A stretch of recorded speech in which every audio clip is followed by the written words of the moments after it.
everyone, today we will continue our exercise 1.3. The topic is subset of set of real numbers. First of all, what are real numbers? Real numbers are those numbers which we can draw on the number line. We know that this is a number line.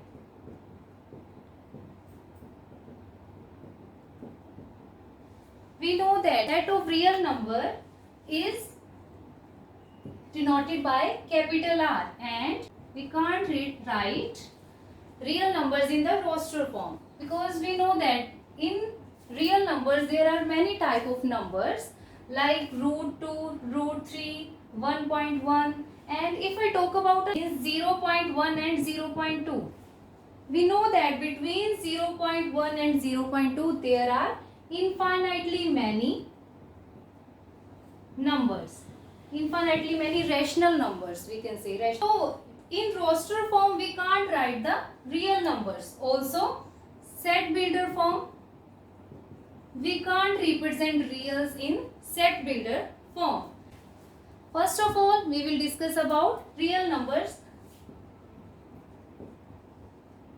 We know that every number on the number line is with decimal or without decimal. With decimal or without decimal. The numbers which are without decimal are integers like -3, -3, -2, -1, 0, 1, 2, 3 up to infinity, and here up to -infinity. Here 1 to infinity are called positive integers. And 0 is 0 integer, and this is negative integer. If we talk about this, here positive integers are natural numbers, and if we include 0 then these are whole numbers. And if we talk about with decimal is split into three parts. First one is terminating, second one is non-terminating but repeating, non-terminating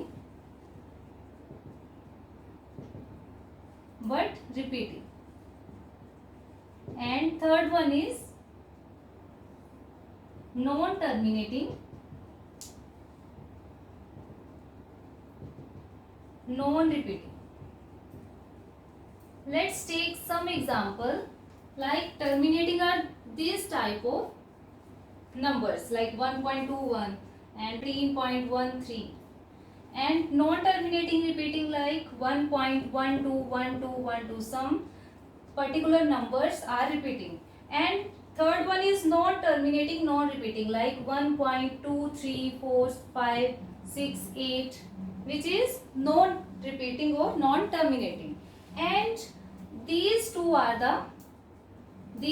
called rational numbers, and this is called irrational number.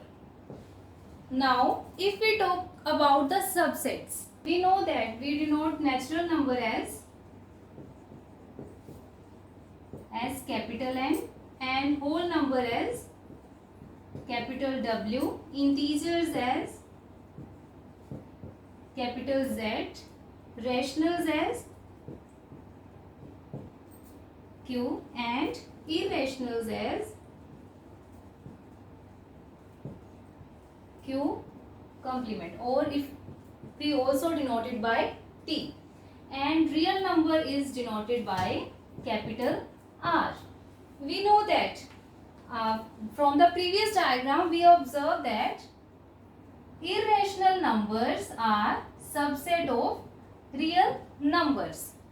Also natural number is a subset of whole numbers because it contains all the numbers which are in natural numbers, and whole numbers are subset of integers, and all the integers are subset of rational numbers, and all the rational numbers are subset of real numbers. So These are the subset of real numbers.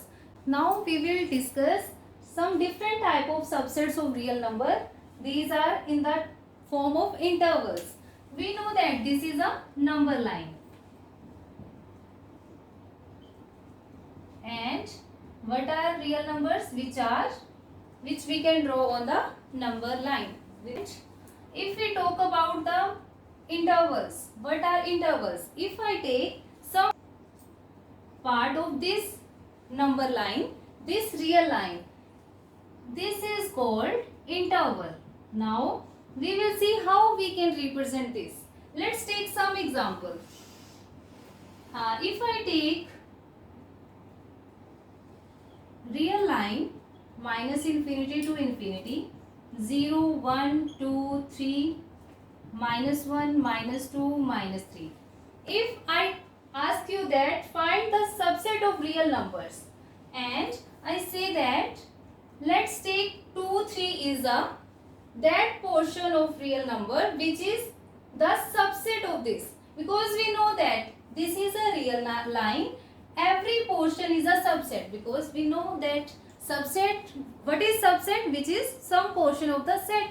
So this is a real line. If I take this portion, this is also a subset of real line, and if I take this portion, this is also a subset of real line. But we can't, every time we can't draw this, so we have to do it by mathematically. How we will learn that how we can represent an interval mathematically.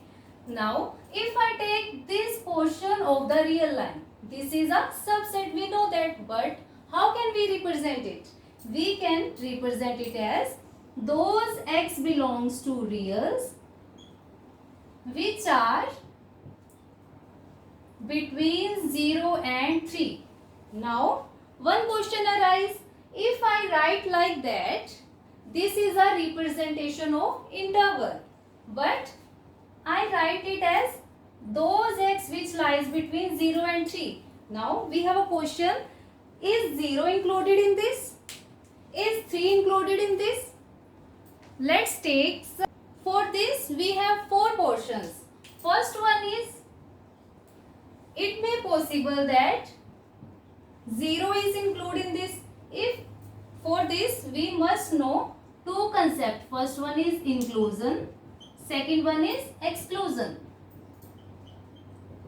Inclusion, as the name says, is 0 included in this? If 0 is included in this, we will use this type of sign. Means for inclusion we will use the sign less than or greater than equals to. Exclusion means this particular number is not present in this. For this we will use less than or greater than symbols. By using these symbols, this is split into 4 parts. First one is those x which are reals and x lies between 0 and 4. What do you mean by that? It means that we have only this portion.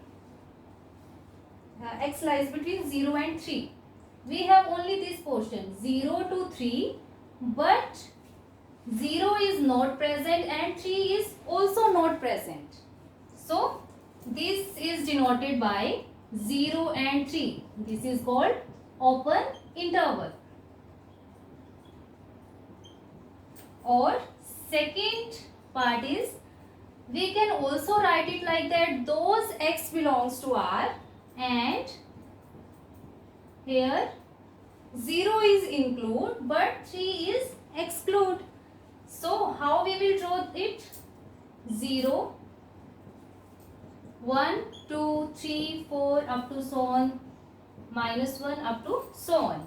Here 0 and 3, this is subset, but here inclusion is used. So here 0 is included and 3 is excluded. Now next is those x belongs to reals and x, here 0 is included, 0 is excluded and 3 is included. How we draw one number line? 0, 1, 2, 3, 4 up to so on. Here this is the portion, but 0 is excluded and 3 is included. And fourth case will be x belongs to reals and 3 is also included and 0 is also included. How we will draw it? 0, 1, 2, 3. We will draw it on number line like that. 0 and 3. Here inclusion sign is used, so 0 is included and 4 is included. How we will write? Here both are excluded, so we will use open intervals. Here 0 is included, so we will write it like that, 0 to 3. For inclusion we will use close bracket, and for exclusion we will use open bracket. Here we will use 0 to 3 because here exclusion sign is used, so we will use open interval. And in this here 0 and 3 we will write it as 0 and 3 because both are included. So for inclusion we will use close bracket. Now let's discuss about the length. So we have 4 type of intervals, like if a and b two real numbers, we have this type of intervals as a subset of real numbers, and a to b and this type of intervals. We know that we have discussed by taking the example. Now we will discuss about the length of an interval. If I take arbitrary a to b or ab, and if a is included, b is excluded, and if a is excluded and b is included. In all the cases we will use the formula b minus a. This is the length of interval. In the next video we will do questions and some concepts of exercise 1.3. Thank you for watching.